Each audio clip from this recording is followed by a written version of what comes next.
दोस्तों आज हम बात कर रहे हैं 908 सब्जेक्ट कोड है आपका, ऑप्शनल विषय है सामाजिक विज्ञान शिक्षण। इसमें सेट ए बी सी और डी सारे आंसर्स देख लेते हैं। चलिए देखते हैं इसमें किस तरह के प्रश्न पूछे गए हैं और क्या आंसर रहेंगे। एमसीक्यू को छोड़ करके जो क्वेश्चंस आए हुए हैं काफ़ी जटिल क्वेश्चंस दिए गए हैं। केवल आप बता सकते हैं कि 7 से 8 क्वेश्चन जटिल क्वेश्चंस हैं। सामाजिक विज्ञान अध्ययन से खालिस्तान का विकास होता है, तो सामाजिक विज्ञान अध्ययन से हमारा अवलोकन और विश्लेषण का विकास होता है, तो यहाँ पर अवलोकन विश्लेषण सही हो जाएगा। दूसरा जो क्वेश्चन पूछा गया यहाँ पर, सांस्कृतिक परिवर्तन सामाजिक परिवर्तन है, यह कथन है खालिस्तान का। जॉन्स और ब्राउन का कोई कथन सामाजिक परिवर्तन के ऊपर नहीं है, ठीक है, तो ये तो ऑप्शन है नहीं, तो ग्लिन एंड ग्लिन हमारा जो है सही ऑप्शन हो जाएगा यहाँ पर, ठीक है। ग्लिन और ग्लिन ने डायरेक्टली ये स्टेटमेंट नहीं दिया है सांस्कृतिक परिवर्तन सामाजिक परिवर्तन है, डायरेक्ट ये स्टेटमेंट इनका नहीं है। जो इसका मेन स्टेटमेंट जो दिया है वो है डासन और गेटिस। नाम ले देता हूं, डासन व गेटिस,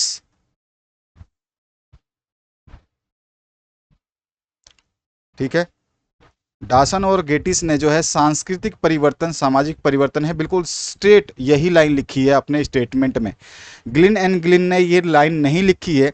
ग्लिन एंड ग्लिन क्या कहते हैं, तो ग्लिन एंड ग्लिन कहते हैं कि भैया जो सामाजिक परिवर्तन है जीवन की स्वीकृति विधियों में परिवर्तन को कहते हैं, चाहे ये परिवर्तन भौगोलिक दशाओं की वजह से हुआ हो, चाहे ये सांस्कृतिक दशाओं की या साधनों की वजह से हुआ हो। तो यहाँ पे इनडायरेक्टली इनका कथन जो ग्लिन ग्लिन का डायरेक्ट कथन है ही नहीं, सांस्कृतिक परिवर्तन सामाजिक परिवर्तन है, ऐसा स्टेटमेंट केवल डासन और गेटिस ने दिया है। तो आप चाहें तो इसके लिए बोनस मार्क्स के लिए अपने कॉलेज से बोल करके अप्लाई कर सकते हैं कि आपने ऑप्शन गलत दिया है, क्वेश्चन का जो डायरेक्ट आंसर होगा वो डासन और गेटिस है। इनडायरेक्ट ऑप्शन जो है ग्लिन एंड ग्लिन हो जाएगा, क्योंकि इन्होंने डायरेक्ट ये नहीं कथन कहा है, उन्होंने कथन कहा है, दोबारा बताता हूँ, सामाजिक परिवर्तन जीवन की स्वीकृत विधियों में परिवर्तन को कहते हैं, चाहे वह परिवर्तन भौगोलिक दशाओं में परिवर्तन से हुआ हो या सांस्कृतिक साधनों से या फिर जनसंख्या की रचना से, ठीक है। इस तरह के परिवर्तन जो है आप सांस्कृतिक परिवर्तन कहलाते हैं। तो ग्लिन एंड ग्लिन ने ऐसा घुमा फिरा के स्टेटमेंट दिया है, डायरेक्ट स्टेटमेंट सांस्कृतिक परिवर्तन सामाजिक परिवर्तन है ये दिया है डासन और गेटिस ने। अगला जो क्वेश्चन है ये थोड़ा कंफ्यूजिंग क्वेश्चन है। समुदाय बालक के लिए जीवन की प्रयोगशाला है, समुदाय बालक के लिए जीवन की प्रयोगशाला है, यह कथन खालिस्तान का है। तो देखिए ये कथन मैं थोड़ा सा डाउटफुल हूँ, अगर आपको थोड़ा सा इसका आंसर मिलता है तो बताइए। मैं डाउटफुल आंसर आपको बता रहा हूँ, मुफात, ठीक है, तो ये आपका मुफात का है। माइकोलिस जो है इसका स्टेटमेंट मेरे को नहीं मिल रहा, मुफात थोड़ा सा मेरे को इसको देखा है मैंने तो वहाँ पर मिला है, लेकिन स्टेटमेंट ऐसा बिल्कुल नहीं है, तो मैं यहाँ पे मुफात को राइट कर रहा हूँ, बट ये डाउटफुल ऑप्शन है। अगर आपके पास इसका राइट आंसर है तो मुझे कमेंट करिएगा कि फिलिप्स में समुदाय बालक के लिए जीवन की प्रयोगशाला है। अब यहाँ पे देखो जीवन लिखा है, अब इंग्लिश में देखिए थोड़ा सा इस क्वेश्चन को, तो थोड़ा सा और आपका दिक्कत है। Community is laboratory for a child, यहाँ पे जीवन की कोई बात ही नहीं हुई है, बच्चे के लिए जो है प्रयोगशाला है, समुदाय बच्चे के लिए प्रयोगशाला है। और यहाँ पर क्या लिखा है देखिए हिंदी में, समुदाय बालक के लिए या बच्चे के लिए जीवन की प्रयोगशाला। यहाँ पे स्टेटमेंट में ही अंतर है, देखिए जीवन की प्रयोगशाला लिखा है यहाँ पर, और यहाँ पर देखिए आप ध्यान से community is laboratory for child, यानी कि खाली बच्चे के लिए प्रयोगशाला है, जीवन की कोई बात नहीं हुई, लाइफ वाला यहाँ पे कोई ऑप्शन नहीं दिया है। ये चीज़ आपको थोड़ा सा देखना है, ठीक है। चलिए आगे बढ़ते हैं नेक्स्ट क्वेश्चन पे। योजन नहीं होगा यहाँ पे, योजना होना चाहिए, योजन तो नहीं होना चाहिए, योजना होना चाहिए। योजना एक उद्देश्यपूर्ण कार्य है जिससे सामाजिक वातावरण में पूर्ण किया जाता है, यह कथन जो है जॉन डीवी का हम मान रहे हैं, ठीक है, जॉन डीवी का ये कथन है, क्योंकि किलपैट्रिक जो जॉन डीवी के गुरु थे किलपैट्रिक, इन्होंने योजना के बारे में बताया था कि सामाजिक वातावरण में पूर्ण किया जाता है, इस तरह का स्टेटमेंट उनका है, लेकिन डायरेक्ट ये भी ऐसा स्टेटमेंट नहीं दिया। ये 2-3 क्वेश्चन जो यहाँ पे आप देख रहे हैं, पहला क्वेश्चन, दूसरा क्वेश्चन और तीसरा क्वेश्चन, ये तीनों क्वेश्चन डाउटफुल हैं। आप इनके लिए बोनस मार्क्स के लिए 3 नंबर के लिए अप्लाई कर सकते हैं, ठीक है, क्योंकि यहाँ पे डायरेक्ट क्वेश्चन जो है आपका जीवन यहाँ पे लिखा है, इंग्लिश में जीवन नहीं लिखा है, ठीक है, और यहाँ पर योजन लिखा है तो योजन मिसप्रिंट है, और यहाँ पर देखोगे तो योजना को प्लानिंग लिखा है, तो प्लानिंग क्या होता है, योजना होता है, यहाँ पे योजन लिखा हुआ है। तो आप बिल्कुल त्रुटि जो होगा क्वेश्चन पेपर में, हिंदी में त्रुटि मान्य होती है, ठीक है, हिंदी में जो भी त्रुटि होगी वो मान्य होती है, और आप जो है इसके लिए बोनस मार्क्स के लिए अप्लाई कर सकते हैं। यानी कि अगर आप बोनस के लिए अप्लाई करने जाएंगे तो यहाँ पर भी आपको बोनस मिलेगा, यहाँ पे भी आपको बोनस मिलने वाला है, और यहाँ पे भी आपको बोनस मिलने वाला है, क्योंकि जो बच्चे इंग्लिश में दे रहे हैं उनको तो दिक्कत हो रही है ना।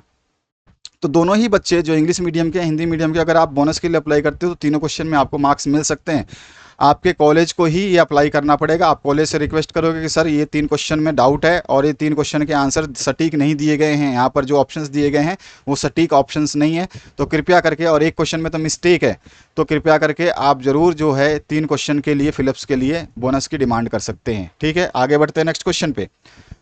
एक वस्तुनिष्ठ प्रश्न की विशेषता क्या होती है? बहुत ही सिंपल सा, रटने पर बल तो देगा नहीं। वस्तुनिष्ठ की विशेषता ये होगी, व्यक्तिगत पक्षपात नहीं होता है इसमें, ठीक है। तो यहाँ पर जो है इसका ये आंसर सही हो जाएगा। तो इस तरह से ये आपके आंसर्स हो गए फिलिप्स के। अब आते हैं हम थोड़े से बड़े क्वेश्चन जो फालतू पूछे गए हैं। फालतू क्वेश्चंस की बात कर रहा हूँ मैं, फालतू क्वेश्चंस पूछे गए। जैसे नागरिकता की समाप्ति कैसे होती है? तो इसका आंसर यहाँ पे देखिए, यदि कोई नागरिक कुछ गलत कार्यों का दोषी हो, कोई व्यक्ति गलत कार्यों का दोषी हो जो देश और संविधान के लिए खतरा पैदा करता हो, ठीक है, या उसकी गरिमा को ठेस पहुंचाता हो, तो उसकी नागरिकता जो है केंद्र सरकार द्वारा समाप्त की जा सकती है। तो नागरिकता कैसे समाप्त हो सकती है? तो इसकी वजह से समाप्त हो सकती है। आगे जो क्वेश्चन है, सेकंड क्वेश्चन, अवधारणा क्या होती है? अवधारणा, अजम्पशन क्या होती है? तो किसी चीज की सभी विशेषताओं और विवरणों को मानसिक रूप से संयोजित करके बनाया गया जो विचार होता है वही हमारी अवधारणा होती है। कोई चीज़ देख लिया, ये लाल है, ये नीली है, इतनी बड़ी है, इतनी छोटी है, ये सब हमारी अवधारणाएं होती हैं, ठीक है। अवधारणा का मतलब है कि एजम्पशन, हमने देखा और एज्यूम कर लिया। किसी बच्चे को देखा, एज्यूम कर लिया कि इसकी उम्र इतनी होगी, हो सकता है कि उसकी उम्र कम होगी, या हो सकता है उसकी उम्र ज़्यादा होगी, ये भी हो सकता है कि जो आपने एज्यूम किया है उतनी ही उसकी उम्र होगी। तो किसी चीज़ की सभी विशेषताओं, साथ ही साथ आप ये भी बोलेंगे कि ये मोटा है या पतला है, इसका वजन इतना होगा, तो इतनी आप मतलब अंदाज़ा लगाओगे, उसके जो भी विशेषता हैं या विवरण है उसका अपने मन में आपने संयोजित किया है, वो एक विचार बन गया है, उसी को अवधारणा कहा जाता है। अगला जो प्रश्न है देखिए, पहला प्रश्न का आंसर, फिर दूसरे प्रश्न का आंसर, अब तीसरे प्रश्न का आंसर यहाँ दे रहा हूँ, जगह नहीं थी तो यहाँ पे मैंने अलग अलग आंसर लिखे हैं। खोज विधि क्या है? तो खोज विधि शिक्षण की एक शैली है जिसमें विद्यार्थी स्वयं, या तो विद्यार्थी अकेला होगा या समूह में, अपनी गति से समस्याओं के समाधान पर शोध करते हैं या करता है, ठीक है। खोज विधि ये कहती है। तो खोज विधि क्या होती है? खोज विधि शिक्षण की एक शैली है, शिक्षण की एक कला है जिसमें विद्यार्थी क्या करता है, स्वयं शामिल होता है या समूह में शामिल होकर के अपनी गति से, जो उसके अंदर जो कैपेसिटी है उस गति से जो है समस्याओं का समाधान पर जो है शोध करता है। नेक्स्ट जो क्वेश्चन है, ऑक्सफोर्ड कंसाइज शब्दकोश द्वारा पाठ्यपुस्तक की परिभाषा लिखिए। ये फालतू उल जुलूल क्वेश्चन पूछे गए हैं, यहाँ पर देख सकते हो आप। ये क्वेश्चन ऐसे नहीं पूछने चाहिए। सामाजिक विज्ञान से अगर आप संबंधित हैं तो आपने देखा होगा, पिछले आप 5 साल के पेपर उठाइए, मैंने आपको सॉल्व कराया, एमसीक्यू भी सॉल्व करवाया हुआ है, तो आपको इस तरह के फालतू क्वेश्चन नहीं देखने को मिले होंगे। तो ऑक्सफोर्ड के हिसाब से जो है यहाँ पर आंसर लिखा है मैंने, ऑक्सफोर्ड कंसाइज शब्दकोश के अनुसार पाठ्य पुस्तक वह साधन है जिसके द्वारा शिक्षक मार्गदर्शन देता है तथा वह ज्ञान की शाखा की एक प्रामाणिक पुस्तक होती है। ये पूरा का पूरा स्टेटमेंट ऑक्सफोर्ड कंसाइज शब्दकोश के अनुसार लिखा गया है, और यही स्टेटमेंट आपको हर जगह मिलेगी अगर आप देखेंगे बुक में तो, ठीक है। चलिए नेक्स्ट जो आपका 5वां प्रश्न है, अधिगम के लिए आकलन की मुख्य विशेषता क्या होती है? तो यहाँ पर आंसर मैंने लिखा है, अधिगम के लिए आकलन, देखो अधिगम के लिए आकलन पूछा है, ध्यान रखना है। तो अधिगम के लिए आकलन की मुख्य विशेषता यह है कि यह एक व्यापक प्रक्रिया है जिसमें क्या होता है, बच्चे का जो फीडबैक है वो लिया जाता है कि आपने पढ़ाया जो है वो कैसा पढ़ाया आपने, क्या उसको समझ में आया नहीं आया, तो उसमें क्या पृष्ठ पोषण किया जाता है। फीडबैक मतलब होता है पृष्ठ पोषण, विद्यार्थियों का पृष्ठ पोषण जो है इसमें शामिल किया जाता है। क्लियर हो गया आपको? अधिगम के लिए आकलन की मुख्य विशेषता यह है कि एक व्यापक प्रक्रिया है, मैक्स इसकी मुख्य विशेषता है कि यह व्यापक प्रक्रिया है, ठीक है। मुख्य विशेषता क्या है? कि ये एक व्यापक प्रक्रिया है, ठीक है। आगे आप लिखना चाहें तो इसमें विद्यार्थियों का पृष्ठ पोषण किया जाता है, फीडबैक लिया जाता है उनका, ठीक है। आगे चलिए। हाँ, अब आपके एमसीक्यू अच्छे पूछे गए। एमसीक्यू में आपने सभी ने अच्छा किया होगा। सामाजिक विज्ञान शिक्षण का मुख्य उद्देश्य जो है, यहाँ पर देखिए उपरोक्त में से कोई नहीं, अर्थात 3 ऑप्शन में से कोई एक ही ऑप्शन सही होगा। तो यहाँ पे राष्ट्रीयता का विकास जो है सामाजिक विज्ञान शिक्षण का मुख्य उद्देश्य हो जाएगा। क्षेत्रीयता का विकास या प्रादेशिकता, अपने क्षेत्र का विकास नहीं होता, अपने प्रादेशिक का विकास नहीं होता, राष्ट्रीय का विकास होता है सामाजिक विज्ञान शिक्षण से, क्योंकि हम इसमें अर्थशास्त्र, नागरिक शास्त्र, भूगोल, ठीक है, और आपका इतिहास सब कुछ पढ़ते हैं। तो सबका जब विकास, सब चीज़ पढ़ेंगे तो हमारा सामाजिक विज्ञान क्या करेगा, राष्ट्रीयता का विकास करेगा। तो यहाँ पे अ ऑप्शन इसका सही आंसर हो जाएगा। ठीक है, देखते जाइए। अब ये सारे क्वेश्चन आपको आते होंगे। श्रव्य यांत्रिक साधन है, यानी कि जो सुन सकते हैं वो कौन सा साधन है, तो वो है हमारा रेडियो। बाकी सिनेमा हम देख सकते हैं, सुन सकते हैं, टीवी देख सकते हैं, सुन सकते हैं, कंप्यूटर देख सकते हैं, सुन सकते हैं। अगला जो प्रश्न है उसकी देखिए, उसे देखिए, सामाजिक विज्ञान की अच्छी शिक्षण विधि की विशेषता क्या है। सामाजिक विज्ञान को अगर आप अच्छे तरीके से पढ़ाना चाहते हैं तो उसकी विशेषता क्या होगी, उसमें क्रियाशीलता भी शामिल होगी, उसमें व्यवहारिकता भी रहेगी और मनोवैज्ञानिकता भी रहेगी। मानसिक रूप से आप जो है उसको संतुष्ट करेंगे। तो ये सारे सही हैं, तो उपरोक्त सभी जो है इसका आंसर द ऑप्शन करेक्ट हो जाएगा। इसके बाद जो नेक्स्ट क्वेश्चन है, सामाजिक विज्ञान की उत्तम पाठ्य पुस्तक के चयन से संबंधित बिंदु है। तो ये देखो, सामाजिक विज्ञान की उत्तम पाठ्य पुस्तक होगी तो बाल केंद्रित भी होगी, सरल भी होगी, साथ साथ स्पष्ट भी होगी, यानी उपरोक्त फिर से सही है। तो यहाँ पे द ऑप्शन इसका सही आंसर हो गया। नेक्स्ट जो क्वेश्चन है इसमें 5वां प्रश्न, मूल्यांकन की प्रक्रिया छात्रों को क्या देती है। भोजन की प्रेरणा तो नहीं देगी, विश्राम की प्रेरणा नहीं देगी, उपरोक्त में से कोई नहीं, यानी कि इन 3 ऑप्शन में से ही एक आंसर है, और श्रेष्ठ कार्य की प्रेरणा देती है। मूल्यांकन की प्रक्रिया जो है वो बताती है कि आप में क्या कमी है, उसको सुधारो, अपना श्रेष्ठ कार्य करो। तो यहाँ पर जो है ऑप्शन आपका करेक्ट हो जाएगा। तो इस तरह से ये 5 प्रश्न आपने देखे, एमसीक्यू के ईजी थे। ठीक है, बाकी जो आपके 1 वर्ड के थे, 1 वर्ड एक वाक्य में उत्तर देने की बात करी ना, एक वाक्य का तो इसने कोई क्वेश्चन ही नहीं पूछा। एक वाक्य के नाम पे इसने धोखा दिया है एग्जामिनर ने। एक वाक्य का मतलब होता है कि एक लाइन में छोटा सा लिख दिया। यहाँ पे देख रहे हो आप, सारे के सारे जो क्वेश्चंस का आंसर है आप देख सकते हो, 2-2 3-3 लाइन भरोगे आप। मैंने कंप्यूटराइज टाइपिंग किया, आप जब हाथ से लिखोगे तो 2-2 3-3 लाइनें भरेंगी आपकी।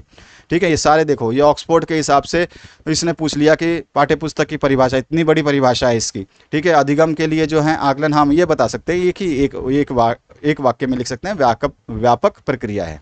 बस इतना लिख देते हैं तो भी आंसर सही। चलिए आगे बढ़ते हैं और देखते हैं क्वेश्चंस। बाकी क्वेश्चंस अच्छे रहे हैं, जैसे कि शिक्षण इकाई के तत्व लिखिए हैं, स्थानांतरण प्रमाण पत्र यानी ट्रांसफर सर्टिफिकेट क्या होता है, आपने टीसी देखा होगा। ये विज्ञान शिक्षण में पूछा गया कि अभी आपका ऑप्शनल जिसने विज्ञान शिक्षण, और विज्ञान शिक्षण का पेपर बहुत इजी आया था। विज्ञान शिक्षण का पेपर इतना इजी आया कि जो एमसीक्यू बताए थे वो आगे सारे के सारे। ठीक है, और फिलप्स जो है बिल्कुल प्यारे प्यारे फिलप्स आए हैं, कोई बच्चा पढ़ के भी उसको बता सकता था कि यार इसमें आंसर ही आएगा। उसमें ऑप्शंस नहीं थे लेकिन आप आसानी से उसके आंसर्स बता सकते थे विज्ञान शिक्षण में।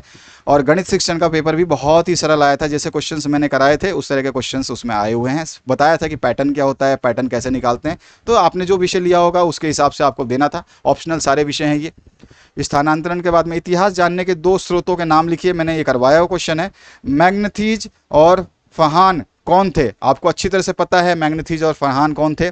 इसके बाद जो नेक्स्ट क्वेश्चन है, बचपन बचाओ आंदोलन क्या है। मैंने बताया था कि क्वेश्चन इंटर रिलेटेड होते हैं। बचपन बचाओ आंदोलन मैंने नोट्स में दिया हुआ है। प्रोजेक्ट विधि क्या है, नोट्स में दिया हुआ है।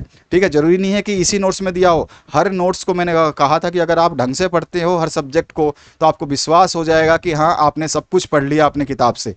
सामाजिक विज्ञान अध्ययन की 2 परंपरागत विधियों के नाम लिखने हैं, कारण क्या है स्पष्ट कीजिए। ठीक है, उसके बाद देखिए नेक्स्ट क्वेश्चन है, इसमें पूछा गया बाल श्रम रोकने के उपाय। ये भी क्वेश्चन करवाया हुआ है आपको। प्रत्यक्षीकरण का विकास कैसे होता है, जो साक्षात हम देखते हैं उसका विकास कैसे होता है। अवधारणा निर्माण की विधियां लिखिए। सामाजिक विज्ञान की पाठ्यचर्या क्यों आवश्यक है। इस तरह से अगला पूछा गया सामाजिक परिवर्तन की विशेषताएं लिखिए। बताया मैंने सामाजिक परिवर्तन क्या होता है, इसकी विशेषताएं क्या होती हैं। शिक्षण अधिगम सामग्री की उपयोगिता पर प्रकाश डालिए। और में दिया गया है आपको शिक्षण के यांत्रिक श्रव्य दृश्य साधन लिखिए। आराम से आप बता सकते हैं। यांत्रिक का मतलब क्या होता है कि जो आपका मैकेनिकल चीज़ें होती हैं, जो हम कंप्यूटर है, टीवी है, ठीक है, उसके अलावा आपका जो भी है दृश्य श्रव्य, सिनेमा है, मोबाइल फ़ोन्स हैं, तो ये सारे के सारे दृश्य और श्रव्य हो जाएगा। इसके बारे में आपको लिख देना था थोड़ा थोड़ा। सामाजिक अध्ययन में बातचीत आधारित और भागीदारी पूर्ण विधियां स्पष्ट कीजिए। इसी में दिया गया है सामाजिक अध्ययन शिक्षण में शिक्षक की भूमिका पर प्रकाश डालिए। मैंने बताया हुआ क्वेश्चन है ये। सामाजिक विज्ञान के क्षेत्र पर प्रकाश डालिए, बताया हुआ क्वेश्चन है। सामाजिक विज्ञान एवं गणित में सहसंबंध स्थापित कीजिए, ये थोड़ा सा क्वेश्चन आपको अलग दे दिया, लेकिन ऊपर वाला मैंने क्वेश्चन करवाया हुआ है। इकाई योजना की विशेषताएं, करवाया हुआ क्वेश्चन है। सामाजिक विज्ञान पाठ्य योजना नियोजन में किन किन बातों का ध्यान रखना चाहिए, ये भी क्वेश्चन करवाया हुआ है। आगे देखिए, सामाजिक स्थिरीकरण के आधारों पर प्रकाश डालिए, समुदाय के तत्वों पर प्रकाश डालिए, संज्ञात्मक विकास की अवस्थाओं को स्पष्ट कीजिए। अगर मैं बोलूँगा पूरे क्वेश्चन पेपर में अगर छोटे प्रश्नों की बात करूं, जो 1 नंबर के प्रश्न पूछे गए हैं, तो सबसे टफ पेपर आया है केवल सामाजिक विज्ञान का। उसके अलावा सारे पेपर जो है बेहतरीन आए हैं, 1 नंबर के क्वेश्चंस आए हैं। ऑप्शनल सब्जेक्ट की बात करूं तो ऑप्शनल में सामाजिक विज्ञान ही सबसे घटिया पेपर बना है, ऑप्शनल सब्जेक्ट में सामाजिक विज्ञान। उसके अलावा पेडागोजी ऑफ इंग्लिश अच्छा बना पेपर।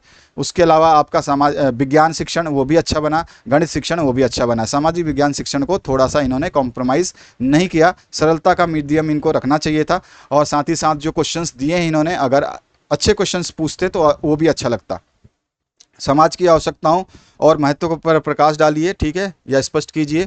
और साथ ही साथ अंतिम प्रश्न की तरफ बढ़ चुके हैं। सामाजिक विज्ञान शिक्षण में मूल्यांकन का महत्व। मूल्यांकन हर जगह, हर प्रश्न पत्र में पूछा जाता है। एवोल्यूशन, मूल्यांकन, आकलन, असेसमेंट, सब कुछ पूछा जाता है। हमेशा हर प्रश्न में आप देखोगे मूल्यांकन को छोड़ा नहीं जाता। इसलिए बोला था मूल्यांकन हर प्रश्न। आप सोचोगे ब्लूप्रिंट के हिसाब से तो क्वेश्चन पेपर डिज़ाइन ही नहीं हो रहा है, तो नहीं होता है। एमपी में पिछले 5 साल के पेपर उठा के देखिए, ब्लूप्रिंट के हिसाब से कुछ भी नहीं दिया गया है। सामाजिक विज्ञान की अच्छी शिक्षण विधि क्या क्या में क्या क्या विशेषताएं होती हैं, तो ये विशेषताएं भी बताई हुई है। तो अगर आपने ढंग से पढ़ा है सब कुछ, तो आपको हर चीज़ मिलेगा, ठीक है। यहाँ पर जो विज्ञान का पेपर था, विज्ञान के भी पेपर जिन्होंने नोट्स लिए थे, मैंने सारे सब्जेक्ट दे दिए थे। उनका ऑप्शनल चाहे कुछ भी हो, तो मैंने सारे सब्जेक्ट दिए थे ताकि बच्चे पढ़ करके अपने आप को तैयार करें। विज्ञान शिक्षण में से बहुत सारे प्रश्न यहाँ पे उठा के दे दिए गए हैं, और यहाँ के 2 या 3 प्रश्न विज्ञान शिक्षण में दिए, लेकिन विज्ञान शिक्षण का पेपर बहुत ईजी आया।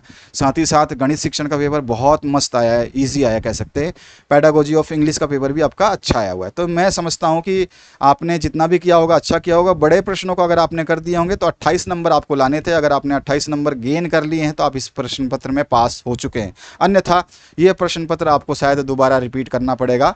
ये बस इतना विश्वास है कि आप अगर थोड़ा सा एफर्ट करें, अपने कॉलेज से बात करें, और जो बोनस मार्क्स मैंने बताए हैं उसके लिए अगर आप प्रयास करें, तो आप शायद थोड़ा सा, अगर किसी का 1-2 नंबर कम पड़ रहा होगा पास होने में, तो वो वहाँ से मिल जाएगा। कोशिश करिएगा, फ़ायदे में रहेंगे। बाकी आगे बढ़ते रहिए और पढ़ते रहिए, और आपकी जो इन फ्यूचर जर्नी है, ए हेड जो जर्नी है आपकी, उसके लिए बहुत बहुत शुभकामनाएं। जो बच्चे यहाँ से सेकंड ईयर पास करके निकल रहे हैं उनके लिए बहुत बहुत बधाइयाँ। Thank you very much, have a good day.